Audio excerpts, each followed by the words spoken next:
11h30 ce lundi matin, les pompiers de Céran-Foultourte investissent la rue principale de Oisé. De nouvelles fumerolles s'échappent de l'intérieur des habitations. C'est une reprise de l'incendie de samedi. Voir après, pour sécuriser cette partie-là, pour éviter que les ardoises ne s'envolent. Quelques minutes avant l'arrivée des camions rouges, les élus faisaient le point sur la chronologie des événements du week-end. Il y avait à ce moment-là, quand ça a pris, un énorme vent. Les flammes se baladaient un petit peu dans tous les sens. Et la crainte, c'était que ça continue, que ça se propage de chaque côté, quoi. J'attaque mon deuxième mandat, c'est la première fois que je vois ça. C'est un petit peu, oui, c'est déstabilisant. Bilan, 2 maisons détruites, une 3e endommagée, mais aussi un miraculé et 4 héros. À 20h30 samedi, lorsque les flammes commencent à dévorer la charpente, un homme est encore à l'intérieur de sa maison.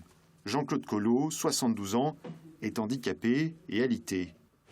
4 habitants vont aller le chercher. Marc Pommier est l'un d'eux. Il est gérant d'un bar situé à 50 mètres du sinistre et pompier volontaire. Il y a quelqu'un qui est venu au bar qui a prévenu la serveuse que c'était le propriétaire de la maison, que sa maison était en feu.